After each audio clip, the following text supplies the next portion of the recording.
Құрметті көрермен, қайырлы таң. Енді ғана қосылып жатқан болсаңыз, білім күні құтты болсын дейміз. Жаңа күн жақсылығымен келсін. Дәл осы бүгінгі мерекелік эфиріміздің алғашқы қонағын қарсы алайық. Құрметті көрермен, Қазақстан Республикасының ғылым және жоғары білім министрі Саясат Нұрбек мырза. Қайырлы таң. Саясат мырза, қош келдіңіз. Ассаламағалейкум. Уағалейкум ассалам. Қайырлы таң. Жарқынай, Қош келдіңіз. Қош келдіңіздер, мерекелеріңізбен. Құтты болсын. Рахмет, сізде құттықтаймыз. Бірден алғашқы сұрағым, біз жаңа эфир барысында болашақ бағдарламасы бойынша 172 стипендиант анықталды деп жатырмыз. Ал енді өзімізде Қазақстанда 2023-2024 жылға қанша грант бөлінді, алдыңғы жылдары техникалық салаларға басымдық берілетін еді. Қазір жағдай қалай? 20 жылдан бастап жыл сайын біз гранттардың санын көтеріп жатырмыз, ұлғайтып жатырмыз. Неліктен, неге десеңіз, демография. Қазір Қазақстанда жыл сайын орта есеппен алғанда соңғы 3 жылда 400 мың бала дүниеге келеді. Мына осы жылдан бастап қазір соны сезінеміз. 382 мың бала қазір бірінші сыныпқа барды бүгіннен бастап. Бұл болмаған нәрсе тарихымызда. Яғни демография қазіргі таңда үлкен сондай бір күшке айналып жатыр. Сондықтан 20 жылдан бастап біз 10%-ға көтеріп жатырмыз. Биыл рекорд 88 мың грант бердік біз жоғары білімге, ал кәсіптік білімге 127 мың грант. Болмаған нәрсе. 88 мың гранттың ішінен 60%-дан кванттық нәрсе, астамы инженерлік, техникалық, педагогикалық және ақпараттық технология мамандықтарына барды. Бірақ әлі өкінішке орай біздің талапкерлеріміз сирек керекті агрономия, ветеринария, гидрогеология тәрізді мамандықтар әлі қызығушылық төмен өкінішке орай. Бірақ қуантатын нәрсе, соңғы 2 жылда 60%-дан астамы инженерлік техникалық мамандықтарды таңдап жатыр және гранттардың көпшілігі осы мамандықтарға, осы бағыттарға беріліп жатыр. Еліміздегі өзекті мәселенің бірі студенттерді жатақханамен қамту. Осы бағытта қандай жұмыстар атқарылып жатыр? Бұл енді былтырдан бастап тағы да сол демографияның кеселінен үлкен мәселеге айналды. Мен бірінші министрлік құрылғалы 1 жылға толып отырмыз бізде. Ең үлкен бірінші былай қарасаңыз проблема, мәселем сол болды, жатақханалар. Былтырда енді кішкене қиындықтар болды. Неліктен? Жатақхана мәселесі бұл 1 жылдың мәселесі емес, 40-50 жылда жиналып қалған мәселелер. Неге десеңіз, соңғы кезде үлкен инвестиция академиялық инфрақұрылымға, жатақханаларға 70-60 жылы, 80 жылдар жасалған тұғын. Одан кейін үлкен құрылыс болмаған осы салада, біздің саламызда, әсіресе жоғары білім саласында. Мен министрлікті қабылдағанда 87 мың төсек орын тапшылық болған тұғын былтыр. Қазір оны бір 50 мыңға дейін қысқарттық. 3 үлкен бағытта жұмыс істеп келе жатырмыз. Біріншісі құрылыс және реконструкция үшін арнайы субсидиялар беріп жатыр үкімет. Яғни жекеменшік компаниялар, құрылыс компаниялар, мердігерлер қазір белсене қатысты. Құрылыстар жүргізіліп жатыр. Биылдың өзінде біз 37 жатақхананы қазір салып жатырмыз. 7-сі кірді, қазір ашылды. 32 жатақхана осы жылдың соңына дейін аяқталады Алла жазса. Арнайы Астана мен Алматы ең үлкен тапшылық, екі қалада 70% тапшылығы Алматы мен Астанада. Алматы, Астана, Шымкент қалаларында біз қазір арнайы ахуалдық орталықтарды аштық, жобалық офистерді аштық. Қазір мына 8-700-255-14-43 деген номер бар. Мен әлі жаттап алдым. Осы номерге барып, біздің ахуалдық орталыққа кез келген ата-ана, кез келген талапкер хабарласса, осы үлкен қалаларда біз оларға арнайы орын тауып береміз. Ахуалдық біздің қорымыз бар. Бүкіл жоғары оқу орындарының жандарында, жоғары оқу орындарының жанында қазір арнайы ахуалдық орталықтар бар. Және үлкен қалаларда біз ахуалдық қор деген ұғымымыз бар. 60-50 орындық арнайы жатақханалар, хостелдарды дайындап қойды.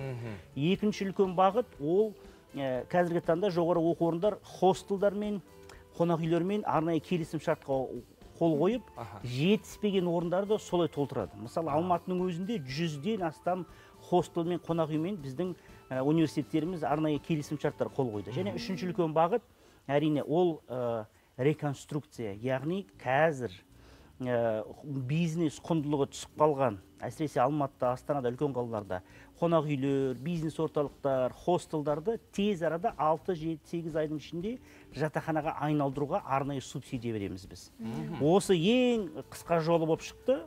Қазіргі таңда соның арқасында қосалқы 10 мың төсек орынды біз қазір жасап жатырмыз, пысықтап. Тағы жаңа нөмірді қайталап өтейікші, көрерменге естімей 8 700 255 14 43. 14 43. Осы бір келкі біздің ахуалдық орталықтың нөмірі. Сіздерде жаңа жатақхана мен студенттер ата-аналарда проблемаларыңыз болса, осы нөмірге соғыңыз, осы нөмірге хабарласыңыз. Біздің арнайы тобымыз, ахуалдық орталығымыз сізге орын тауып береді. Бәрекелді. Енді студенттердің стипендиясы жөнінде айтайықшы, биыл өсті дегенді естідік. Қанша пайызға және одан бөлек басқа тағы да қандайлай бір қаржылай көмек көрсетілетін шығар? Оны да 20 жылдан бастап әр жыл сайын біз бакалаврларды 20%-ға өсіріп жатырмыз стипендиялардың, ал магистранттар мен докторанттардың 15%-ға өсіріп жатырмыз. Биыл да сол өзінің кезекті өсуі бірінші қыркүйектен сезеді біздің оқушыларымыз. Мысалы, докторанттар қазір 15%-ға көтерілді, 217 мың теңге болды. Айлық шәкіртақысы. Магистранттарға 97 мың теңге болды, 100 мыңға жақын. Ал бакалаврлар 67 мың. Осылай көтеріп отырмыз. Енді 25 жылға дейін әр жыл сайын 20-15% көтереміз.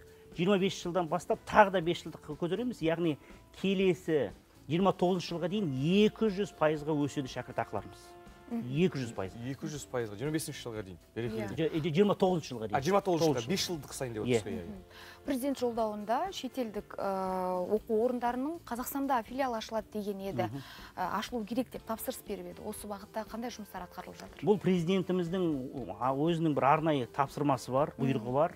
Қазақстанға мықты шетелдік жоғары оқу орындарының әкеліп, осы жақта оларға біздің азаматтарымызға мүмкіндік беру. Американдық, британдық, канадалық, неміс дипломын алуға және жоғары білімін алуға. Былтыр 4 үлкен филиал ашылды. Алматы қаласында Мәскеу инженерлік физикалық институтының филиалы, Петропавл қаласында Аризона университетінің. Бұл тұңғыш рет осы біздің өңірімізде, аймағымызда Американдық университеттің филиалы ашылды. Губкин атақты мұнай-газ университеті Атырау университетінде ашылды. Және де Демонфорт деген британдық университет үлкен кампус Алматыда ашылды. Биыл 6 мықты филиалды ашып жатырмыз. Ең атағысы, ең мықтысы 8 қыркүйекте мен өзім барып ашамын. Ақтөбе өңірінде Жұбанов университетінің негізінде Хэриот Уотт деген. Бұл Шотландияның ең көне техникалық университеті. Қызылордада Қорқыт Ата университетінің негізінде Сеулдың ұлттық техникалық және ғылым университетімен бірігіп жасанды интеллект мектеп ашылады. Және Ақтау қаласында Есенов университетінің негізінде ең мықты 4 неміс инженерлік университеттер бірігіп, Берлин, Дармштадт, Вильдау, Гамбург университеттері бірігіп, тұңғыш рет елімізде неміс инженерлік институт ашылады. Осы қыркүйекте қабылдаймыз 2 мамандықпен. Сондықтан өте қызық жаңалықтар болады осы жылы. Осы жылдан бастап 2-3 жылдың ішінде президенттің қолдауымен, үкіметтің қолдауымен Қазақстанның жоғары білімнің келбеті де, сапасы да алда жаса өзгереді. Біз қазір осыған жұмыс істеп жатырмыз. Сондықтан осы биылға келе жатқан біздің бірінші курс студенттеріне мүмкіндіктер молынан ашылады. Сапа демекші, Саясат мырза, ақылы негізде, талапқа сай келе бермейтін мамандықтарды оқытатын бірнеше университеттердің жабылып қалғанын естідік. Қазір осы бағытта министрлік жағынан тарапынан бір нақты бір қадағалау жүргізіле ме? Өздеріңізге мәлім, әсіресе 20-21 жылдары 15 үлкен университет жабылды. Өкінішке орай сапасыз білім беретін. Олардан фабрика дипломы ұршыққанда дипломдар періп атқан жоғары оқу орындарда кәдімгідей жабылды. Осы жұмыс жалғасады. Біз қазіргі таңда бүкіл сол бақылауды жүргізіп жатырмыз, бірақ қазір бақылау жүйесі және модель өзгерді. Біз осы жылдан бастап таза беттегі реттеу саясатына көшіп жатырмыз. Бұл да президенттің үлкен тапсырмасы. Яғни енді жазалаушы орган емес, біз сапаны талап етуші және қолдаушы органға айналдық. Мысалы, бір ғана мысал келтірейін. Павлодарда ИНЕУ деген инновациялық университет бар. Ол жабылуға дайын болды. Біз өзіміз келіп бәрін қарадық. Инвесторлармен, акционерлермен, қожайындармен сөйлестік, айттық. Екі біздің жолымыз бар. Бірінші жауып тастау, бітті. Сіздің бизнес осымен бітеді. Екіншісі, біз сіздерге 1 жылдық бағдарламаны пысықтауға көмектесеміз. Осы университетті аяққа тұрғызу және сапаны көтеру үшін 1 жылдан кейін қараймыз. Сіз дайынсыздар ма? Ақшаны құйдыңыздар ма? Бұл университетті ақша жасаушы бизнес ретінде емес, мемлекетке, елге, осы Павлодар өңіріне қызмет ететін бір үлкен білім ордасы ретінде сіздердің философияңыз өзгерген жағдайда біз көмектесеміз. Мінекейіңіз 1 жыл өтті, қазір Енеу акционерлер, қожайындар бізді тыңдады, 3 миллиард теңге құйды, жалақыларды көтерді, неше түрлі зертханаларды, қондырғыларды, құрал жабдықтарды алып, пысықтап, қазір аяққа тұрғызып жатыр. Яғни біздің жабу оңай. Жабу оңай. Дұрыс айтасыз. Бірақ сапаны көтеріп, мықты бір білім ордасына, сондықтан біздің қазір философиямыз өзгерді. Бірақ осы талаптарды, осы шарттарды тыңдамаған, түсінбеген, әрекет етпеген жоғары оқу орындарды жабуға тура келеді. Диплом сататын киоск ашып алған кәсіпкерлерді дәл сол үлкен оларға үндеу, үлкен оларға ескерту, сапаға білім мән бермесеңіздер жабамыз. Түсінікті. Енді сол жаңағы университеттердің тағы да қайдалап айтып өтейін, өзіме ұнап қалды енді Саясат мырза, кешірім сұрайын. Диплом сататын киоск деп жатырмыз ғой. Оларға қадағалаушы түсінікті, инвесторлар ақша салады, университет көтеріледі, студенттер жинап алады да, бірақ оларға басқаратында бір өзінің басқарулығына білімі сай ректорларда сайлану керек қой. Ол ректорлардың сайлануында министрлік қадағалау керек емес пе? Біз қазіргі таңда, дұрыс айтасыз, ең бастысы енді кадрлар. Қазіргі таңда Назарбаев университетімен бірігіп, Әл-Фараби атындағы Сәтбаев университет, Евразия ұлттық мықты ұлттық деңгейдегі университеттермен бірігіп, біз арнайы бағдарламаны бастадық. Былтырдан бұл кадрлық резерв бағдарламасы. Яғни мықты потенциалы бар, әлеуеті жоғары жас мамандарды, кафедра меңгерушілерді, декандарды, проректорларды, ректорларды біз қазір оқытып жатырмыз. Өте жақсы пысықталған бағдарлама. Оның осында оқиды, Қазақстанда оқиды, сосын шетелге барады, шетелде оқиды. Шетелде қолданбалы түрде ең мықты жоғары оқу орындарын аралап шығады. Оларды сол меңгерушілер, оқытушылар, зертхана басшылары оқытады кәдімгідей шетелде. Бірнеше мықты өзіміздің партнерларымыз бар. Яғни біз жеке меншік орындарына да, мемлекеттік жоғары оқу орындарына да арнайы кадрлық резерв пысықтап жатырмыз қазір. Мықты, шүкір, болашақ бағдарламаның түлектері, Назарбаев университетінің түлектері, осындай өзіміздің Әл-Фараби ұлттық университеттердің қазір мықты жас буын келе жатыр. Соларды біз қазір оқытып жатырмыз, жақсылап дайындап жатырмыз. Бірақ ректорлыққа тағайындау шарттарда қазір пысықталады. Жақында ғана біздің арнайы республикалық комиссиямыз бар. Тамара Қасымқызы, біздің премьер-министрдің орынбасары, сол кісі өзі басқарады сол комиссияны. Жақында ғана осындай өзімізге шешім қабылдадық, күшейтеміз. Қатайтамыз, яғни критерийлерді, талаптарды. Неге десеңіз, жоғары білімнің талабы өте жоғары болу керек, және жоғары оқу орындарда тек қана ең білімді, ең тәжірибелі, шетелдік тәжірибені меңгерген мамандар басқару керек. Енді Саясат мырза, жаңа педагогтардан талап жоғарылап жатыр. Ол жоғары талапқа сай болғысы келеді, қаржылай да тұрғыда ғой, негізі педагогтардың. Яғни педагог туралы заң жоғары оқу орындарының мұғалімдерін, педагогтарын қамти ма? Олардың жалақылары өсе ме? Бұл өте үлкен мәселе біз үшін. Неге десеңіз, қазір уақытында білім және ғылым министрлігі өте жақсы заң қабылдап, мектептегі педагогтардың, ұстаздардың жалақыларын өте жақсы көтерді. Әлеуметтік пакет пысықталды. Кәдімгідей қуанып жатырмыз. Бірақ жоғары оқу орнының оқытушылары мен профессорларымыз кішкене артта қалып қалды. Қазір жалақыларымыз тең емес. Ең қызығы. Соның кесебінен бізде қазір мықты, дәрежелі докторларымыз, профессорларымыз мектептерге кетіп бара жатыр. Сондықтан былтырдан бастап біз мықты ғалымдарға 1700 ең мықты ғалымдарымыз, докторларымыз, профессорларымыз, ғылыми зерттеу институтының қызметкерлеріне 70%-ға өсірдік бірден жалақысын. Биылда? Былтыр қыркүйектен бастап. Осы жылдан бастап әр жыл сайын 20%-ға өсіріп отырамыз. Ол бір күннен бастап оқытушылық, профессорлық құрамының жалақылары 20%-ға өседі. Үкімет жақсы қолдады бізді. Жыл сайын осылай өсіріп тұрамыз 20%-ға кемінде. Оның үстінде енді ғылыми дәрежеге арнайы қосалқы жалақының үстіне қосалқы төлемдер көзделген, және лауазымдарға, бізде академиялық лауазымдарымыз бар ғой, оқытушы, қауымдастырған профессорларға, яғни 3 жерден қазір жалақысын өсіруге мүмкіндік бар біздің оқытушыларымызға. Өзінің негізгі жалақысы 20%-ға өсіп тұрады жыл сайын. Үстіне ғылыми дәрежесі болған жағдайда ынталандыруымыз керек. Оның үстіне түсіп тұрады. Және де ақырындап лауазымдар өскен жақ оның үстіне түсіп тұрады. Мақсатымыз бір 2-3 жылдың ішінде оқытушылардың, профессорлардың жалақысын мына экономиканың орта жалақысының үстіне шығару. Неге десеңіз, енді жоғары білімде айтып жатқаным мықты кадрлар болу керек, ол үшін мықты жалақылар болу керек. Осы қазір біздің сұхбатты көріп отырған магистратурадан докторантураға ары қарай өтуді жоспарлап жатқан ветеринария дедіңіз, агрономия жағына бет алысы келіп отырғандар мотивация алды деген ойдамын. Мысалы, докторанттардың осы жылдан бастап 217 мың шәкіртақылар айлық. Жаман емес. Жақсы бір жалақының үстінде. Оны біз 500 мың теңгеге дейін жеткіземіз. 28-29 жылға дейін. Және де өткен жылдан бастап, былтырдан бастап біз жас ғалымдарға жас ғалым деген арнайы стипендиямыз бар, арнайы грантымыз бар. Соны жеңіп алған балалар, жас ғалымдар жалақылары бөлек, тек қана сол гранттың аясында 500 мың теңге айлығы.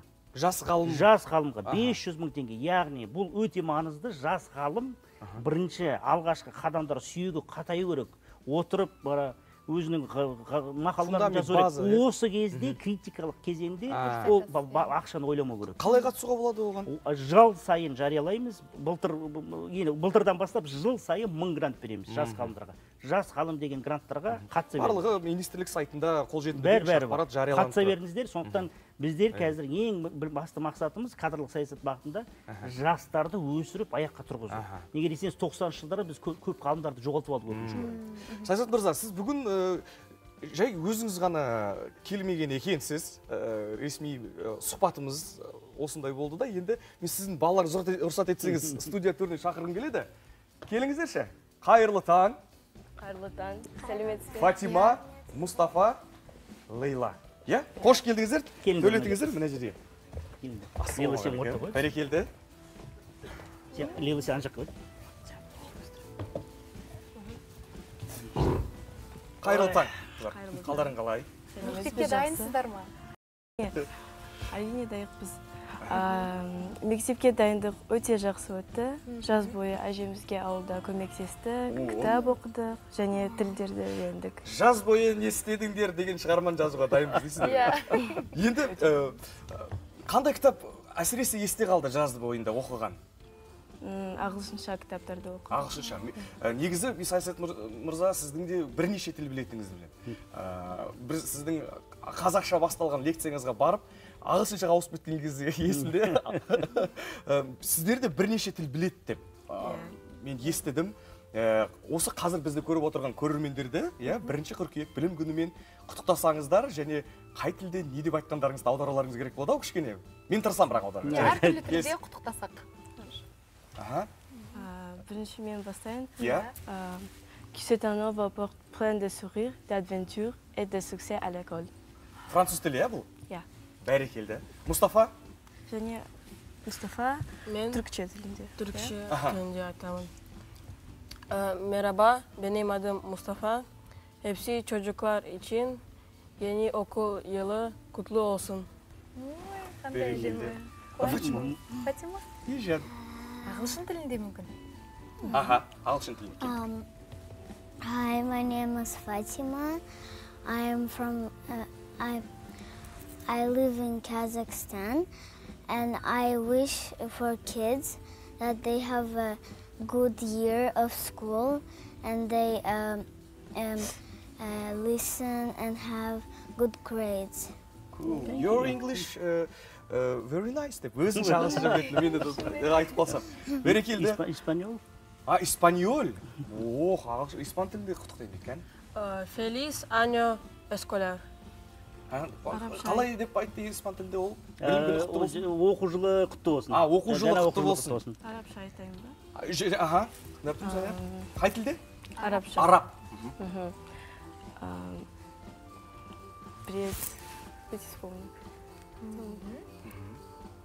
سنة دراسية جديدة وسعيدة.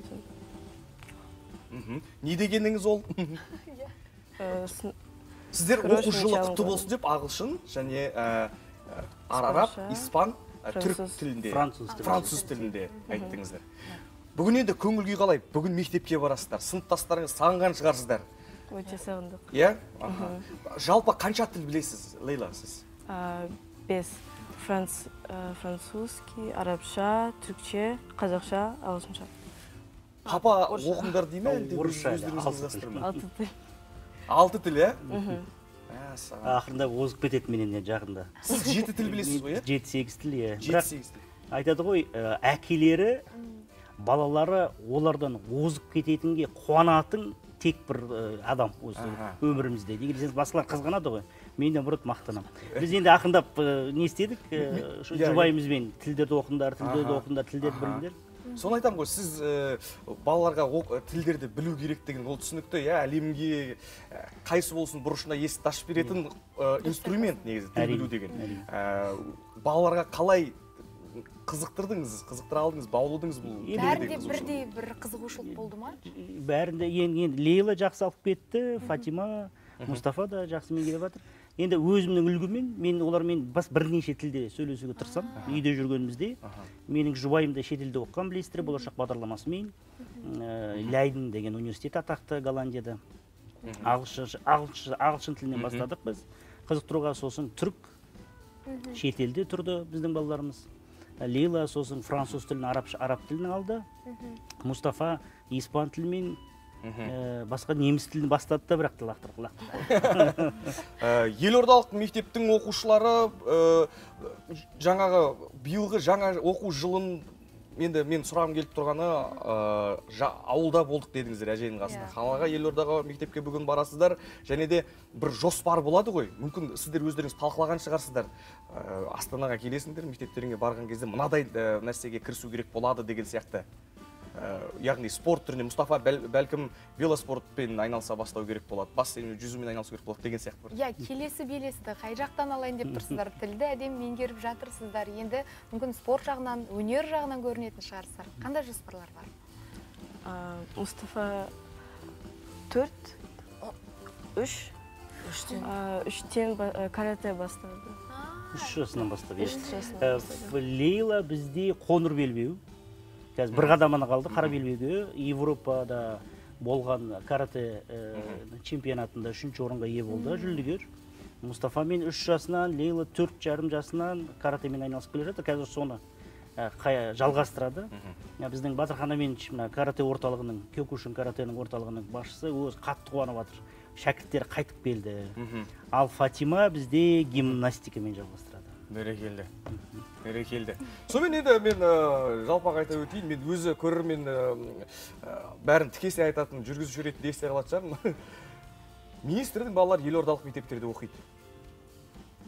Саясат Нұрбек мырза, енді бұл таптаурын ғой. Қалып қойған, рас шенеуіктің балалары ана жақта оқиды, мына жақта оқиды. Жоқ, мінекей өздеріңіз көріп отырсыздар, өздеріңіз куәсіздер тікелей эфирде. Ендеше Саясат Нұрбек мырза, сізден бір құттықтау.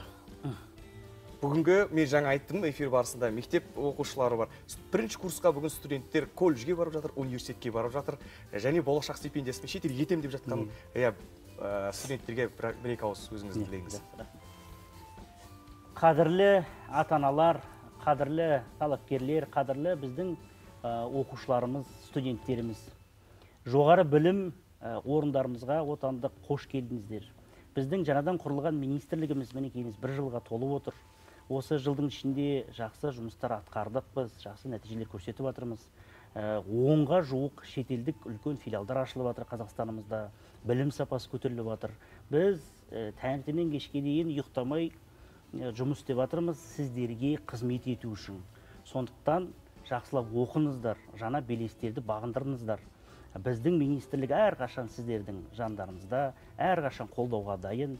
Біздің жоғары оқу орындар қолымыздан келгенше осы жаңа оқу жылына жақсылап дайындалды.